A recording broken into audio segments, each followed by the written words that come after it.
আমাদের চারপাশের পদার্থ কি বিশুদ্ধ? অধ্যায়ের বিভিন্ন ধরনের মিশ্রণের বৈজ্ঞানিক পার্থক্যগুলো দ্রুত এবং নিখুঁতভাবে রিভিশন দেওয়ার জন্য আজকের এই বিশেষ বিশ্লেষণে দারুণ একটা সেশন হতে যাচ্ছে। পরীক্ষার শেষ মুহূর্তের প্রস্তুতির জন্য এটি একদম পারফেক্ট একটা গাইড। চলুন সরাসরি মূল বিষয়ে প্রবেশ করা যাক। এক নজরে আজকের রোড ম্যাপটা দেখে নেওয়া যাক। মিশ্রণের রহস্য দিয়ে শুরু করে প্রকৃত দ্রবণ, প্রলম্বন, কলয়েড, টিন্ডাল প্রভাব এবং সবশেষে ঘনত্ব নির্ণয়ের গাণিতিক নিয়ম ও পুরো অধ্যায়ের সারসংক্ষেপ দিয়ে শেষ হবে আজকের এই কুইক রিভিউ। প্রথম পর্ব, মিশ্রণের রহস্য। আচ্ছা, মিশ্রণগুলো কেন এক এক রকম আচরণ করে? কিছু মিশ্রণ একদম জলের মতো স্বচ্ছ, আবার কিছু মিশ্রণে তলানি জমে যায়। এর পেছনের আসল কারণটা কি? এই রহস্যের জট খুলতে হলে আমাদের একদম মাইক্রোস্কোপিক লেভেলে, অর্থাৎ কণার আকারের দিকে তাকাতে হবে। কণার আকার নিয়ে আলোচনার আগে পদার্থের এই দুটি মূল ভিত্তি একদম পরিষ্কার থাকা চাই। সমসত্ব বা হোমোজিনিয়াস, যেখানে উপাদানগুলো এমনভাবে মিশে থাকে যে সব অংশের গুণাগুণ একেবারে অভিন্ন হয়, আর অসমসত্ব বা হেট্রোজিনিয়াস, যেখানে উপাদানগুলো আলাদা থাকে, কোনোভাবেই সমানভাবে ছড়ায় না। দ্বিতীয় পর্ব, প্রকৃত দ্রবণ বা ট্রু সলিউশনস। বলাই বাহুল্য, এরা পুরোপুরি সমসত্ব বা হোমোজিনিয়াস ক্যাটেগরির একদম ক্লাসিক উদাহরণ। এখানে সবচেয়ে অবাক করা বিষয়টা কি জানেন?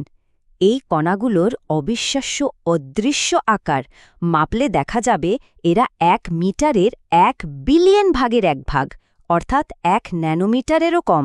ভাবা যায়? কণাগুলো এতই ক্ষুদ্র হওয়ার কারণে এই দ্রবণগুলো একেবারে নিখুঁতভাবে স্থিতিশীল থাকে। নিচে কোনো তলানি জমার প্রশ্নই আসে না, আর সাধারণ ফিল্টার পেপার এদের কাছে সেটা একেবারেই অকেজো। দৈনন্দিন জীবনে নুন জল, লেবুর শরবত কিংবা চিনির জলের মতো মিশ্রণগুলো কিন্তু ঠিক এই প্রকৃত দ্রবণেরই একদম পারফেক্ট উদাহরণ। তৃতীয় পর্ব, প্রলম্বন বা সাসপেনশনস। এবার কণার আকারের একেবারে বিপরীত প্রান্তে যাওয়া যাক। এটি বেশ ভারী এবং একেবারে অসমসত্ব বা হেটারোজেনিয়াস একটি ক্যাটেগরি। মাইক্রোস্কোপিক স্কেলে বিচার করলে এখানকার কণাগুলো রীতিমতো বিশাল।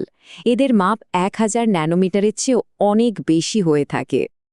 আর ঠিক এই কারণেই 1 গ্লাস কাদা জল, চক জল কিংবা বালি জল কিছুক্ষণ স্থির রেখে দিলে অভিকর্ষে টানে ভারী কণাগুলো সোজা নিচে গিয়ে জমা হয়। তবে হ্যাঁ, এদের খুব সহজেই সাধারণ ফিল্টার পেপার দিয়ে ছেঁকে আলাদা করে ফেলা যায়।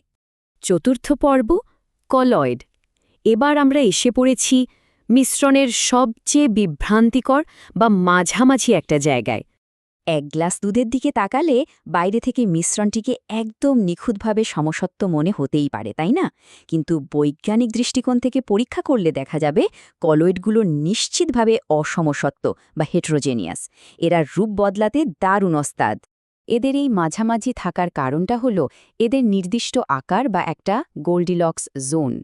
কণাগুলো প্রকৃত দ্রবণের কণার চেয়ে বড়, কিন্তু সাসপেনশনের কণার চেয়ে ছোট, ঠিক 1 থেকে 1000 ন্যানোমিটারের মাঝামাঝি। এই অদ্ভুত মাঝামাঝি আকারের কারণে দুধ, কুয়াশা, ফেস ক্রিম বা জেলির মতো মিশ্রণগুলো পাত্রের নিচে থিতিয়েও পড়ে না, আবার সাধারণ ফিল্টার পেপার দিয়ে এদের ছেঁকেও আলাদা করা যায় না। এরা ঠিক ফিল্টারের ভেতর দিয়ে অনায়াসে গলে বেরিয়ে যায়। পঞ্চম পর্ব, টিন্ডাল প্রভাব।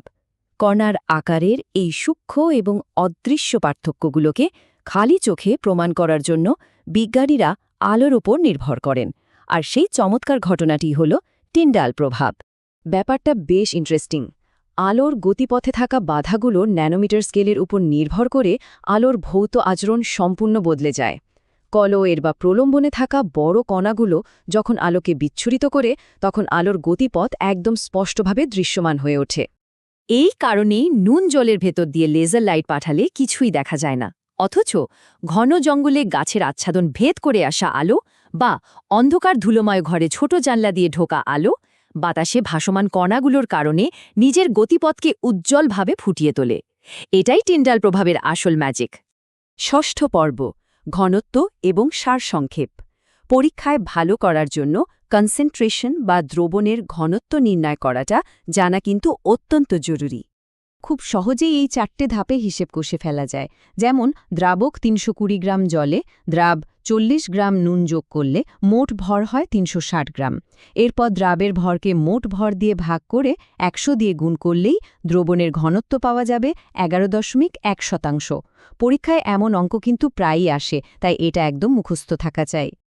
রিভিশনের শেষ পর্যায়ে এসে সব কিছুকে একসাথে মেলানোর পালা। মিশ্রণগুলোর বাহ্যিক আচরণ, যেমন থিতিয়ে পড়া বা টিন্ডাল প্রভাব, এর সব কিছুই সরাসরি নির্ভর করে ওই মাইক্রোস্কোপিক কণার আকারের ওপর। এই একটি তুলনামূলক ছকের মধ্যেই পুরো অধ্যায়ের একদম নিখুঁত সারমর্ম লুকিয়ে আছে। তো শেষ করার আগেই একটা দারুণ ভাবনার বিষয় রেখে যাওয়া যাক। ভৌত বৈশিষ্ট্যগুলোর এই মৌলিক পার্থক্যগুলো তো জানা হলো। এরপর যখন পৃথকীকরণ পদ্ধতি বা সেপারেশন টেকনিক্স নিয়ে পড়াশোনা শুরু হবে, তখন এই ন্যানোমিটারের পার্থক্যগুলোকে হাতিয়ার করে ঠিক কোন বৈজ্ঞানিক পদ্ধতিতে মিশ্রণগুলোকে সফলভাবে আলাদা করা যাবে, সেই উত্তর খোঁজার যাত্রাটাও কিন্তু দারুণ রোমাঞ্চকর হবে। আশা করি এই রিভিশন গাইডটি পরীক্ষার জন্য অনেক উপকারে আসবে।